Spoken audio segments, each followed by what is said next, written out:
Shema Israel Adonai Eloheinu Adonai Ahad.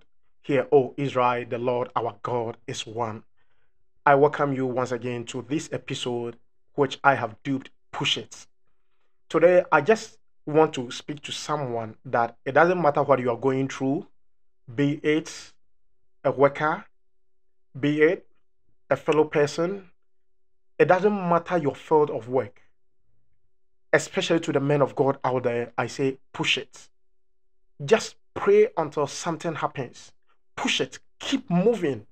You are not the first person, and neither will you be the last person to be discouraged in the walks of life. I just came across this and I decided to just share a word with you. And that is how God has really programmed things all around us according to Matthew chapter 26. And let's start reading from the verse 39. Look at what really happened when Jesus Christ was going to Gethsemane. What really happened there? The Bible reads that going a little ahead, he fell on his face praying, "My Father, if there is any way, get me out of this. But please, not what I want. What you do want." The verse 40 to the 41. When he came to his disciples, he found them sound asleep. He said to Peter, "Can't you stick to it out with me a single hour? Stay alert. Be in prayer so you don't wander into temptations without even knowing you are in danger. There is a part of you that is eager, ready for anything in God. But there is another part that is so as lazy as an old dog sleeping by the fire." The verse 42. He then left them a second time again and he prayed, "My Father, if there is no other way than this, drinking this cup to the dregs, I am ready. Do it your way." The verse 43 to the verse 44. When he came back, he again found them sound asleep. They simply couldn't keep their eyes open. This time he left them sleep on and went back a third time to pray, going over the same ground one last time. When he came back the next time, he said, "Are you going to sleep on and make a night of it? My time is up. The Son of Man is about to be handed over to the hands of sinners. Get up. Let's get going. My betrayer is here." Listen carefully.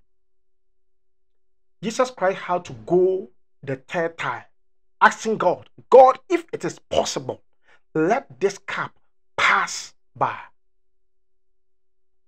You are not the first person, neither will you be the last person to be discouraged. Even Jesus Christ felt a bit depressed. He felt like what he is going through, if there could be a means to swerve, he would have been okay with it. But there was no way he could just bypass things. You see, when it comes to things of destiny, it doesn't matter what you do. There are certain things that might look evil or bad, but you go through it.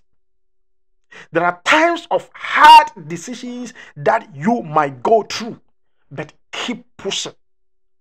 In it is God revealing himself through his angels and people all around. Listen carefully. In times like this is when the angels and the saints are brought to strengthen us. This morning I was there and I was asking myself, why do we have to go through certain form of emptiness? Why we think that there is nothing working all around us? Then a voice was so sweet, just spoke to me and said, just look at any wine sack. Before it is being filled, it is being emptied. If it is not okay, it is being replaced.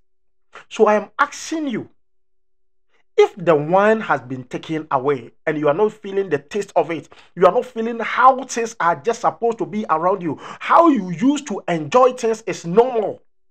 if the source of income, if the source of motivation, if the source of inspiration, why you were being taught, how people were following you, if all these things are being taken aback, I am asking you, will your essence still hold? You see, it is normal for people to call you names. It is normal for people to say all sort of things because of what you carry. When you read from Hosea chapter 9 verse 7, listen carefully. He said, the days of visitation are come. The days of recompense are come. Wow. Israel shall know it. The prophet is a fool. The spiritual man is mad. For the multitude of thy iniquity and the great hatred. You see, when you read other versions like the Septuagint, when you read the Amplify and you read others, you get to know that they were saying this because of the way the people were thinking. They were not in the spirit, because there is what it takes to be in spirit and what it takes to be out of spirit. It doesn't matter who you are. Even it happened to Jesus Christ. There was this man of God called Eliah, whom Hannah went to. And Hannah was in the spirit and was praying. He was actually praying in tongues, new tongues. Tongues are actually of two kinds, the new tongue and the other tongues. You see, when we talk of new tongues, the Bible talks about the voice or the tongue of angels, where they use that to minister to God. So when someone is speaking or doing something and you do not understand it, it means that person is actually communicating to God alone and not human beings. And that is when people see them to be fools. So he said, you are saying that the prophet is a fool and the man of the spirit or the spiritual man is mad. Because actually the prophets are always mad. Since that prophecy, when they are trying to interpret it to the carnal man, he sees A to B like madness. Because there is no way that a carnal man can actually understand the things of the spirit. For the things of the spirit are actually foolishness and madness to them that have nothing to do with spirituality. You are not the first person to be discouraged. We all go through all these times. We have been through this. And we have our hurdles to run over. When you jump over a hurdle, understand that until you are done with the race, they will keep repeating themselves. And the higher you jump, the more you become so skillful. And the more you jump, the more you become more acquainted to certain things that comes your way. But there is an adage that he who runs from a fight fights that fight another time and even a stronger bit of it. Whatever comes your way, fight it. Don't run away from it. Push through it. Don't allow people to discourage you, because the quantum or quality or that measure of talent that is given you shows how people will be fighting that cause that you are running.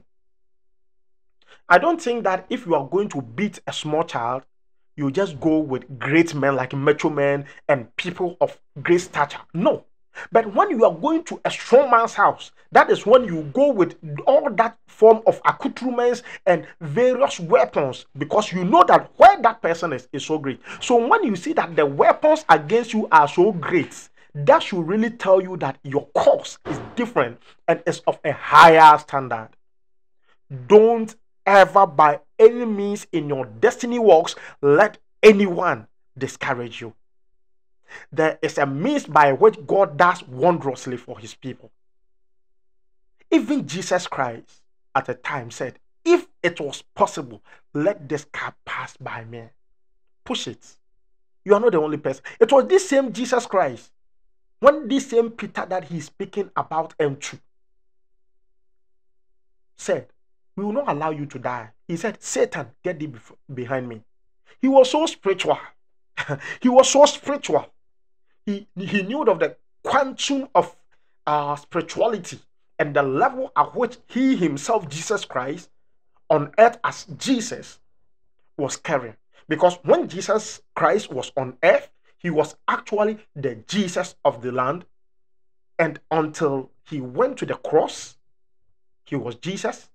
He overcame and he was able. When he died and arose, he became the Lord over death. So that is when he became Jesus Christ, the Messiah. Now, listen to all these things that have been happening around us. Before you get a title, you have to work for it. Before you can be promoted, you need to go through the process to become the product. So all these things that we are passing through as people is part of the process, because God wants a product out of us. You are not the first person, neither will you be the last person to go through all this form of temptations and trials. It's part of human beings. It will happen to your finances. It will happen to your strength. It will happen to your health. It will happen to your relation with people. It will happen to all walks of life. Wherever you find peace, that is where the troubles will start from. I don't know what is really eating you up. I don't know what you are going through, but I'm here to encourage you and to tell you that I've been through it and we are still in it. You are not the first person. We all have means by which we go through things. And I want to use this as an opportunity to also speak to people that when you see people in their form of metamorphosis or transformation, make sure you don't speak ill about them. It is very dangerous because you don't know the peak at which they have gotten to. You see, there were so many people who were just making mockery of Jesus Christ at a certain point of life until they got to know that he is not one to be mocked. God actually proved himself so great and mighty after he was able to go through the cross. So when you see some man of God going through all these sort of temptations, don't judge them, because what they carry is not what you carry. I'm asking you a question. We all went to various schools and we went through various levels at various times. Do we use the same questions for every level? At times it might be repeated, but it might be changed. No one is perfect in this walk of life, and no one can master everything on a go. When you see people going through trials, be careful. The questions that is given to a kindergarten child is not the same way that of a university graduate will be questioned. Even it might be the same question, but the quantum of questions and what is really required of them will be totally different. So that hard time that man of God is going through, that hard time that person that is around you is going through, is for a purpose and is for a season. That is when you have to strengthen them. Paul said, I have prayed for you. Jesus Christ also said, I have prayed for you. And even Paul said, pray for me. Pray for me. He said, I have prayed for you. Every time he was writing to the people, he said, I've prayed for you. We pray for you. But he said, pray for me. I also need encouragement. Have you asked yourself, who teaches the teacher? Who motivates the motivator? Who inspires the one who inspires you? Who gives the gifter? Have you been asking yourself all these things? There are people out there doing things for you who needs the same thing back, yet they are not having it.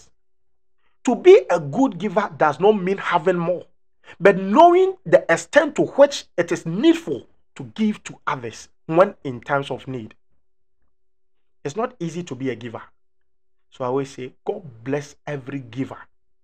And whoever comes my way to even do any little thing to them, it is well appreciated deep within me. There are people out there who need your help. I know you can offer that help. Don't let them go through that trials alone. Pray for them. Give them what will really inspire them. We all need your support, seriously. Because without you, we wouldn't go anywhere. Why? Because that helper of our destiny, God always brings through human beings. It could be that The help that I need from you is your comfort. Sometimes it is just a message from you. Sometimes it could be a prayer. Sometimes it could be money. Sometimes it could be an inspiration. Sometimes it can just be a call. Hello, I am checking up on you. I believe you are doing well. And that thing alone can just spike that person and know that someone out there cares about me. Let's motivate ourselves. Let's push it. Don't give up. Don't give up. Don't give up. Be careful when you see people going through times of trial. When they overcome it, they will overwhelm you. But the question is it everybody who can just ascertain to everything that they go through? At times there are some who at the level of the hill just get taken away or taken aback by situations and they fall off. Understand all these things, that God is able to do all things. Push it and all will be well. Shalom. Peace.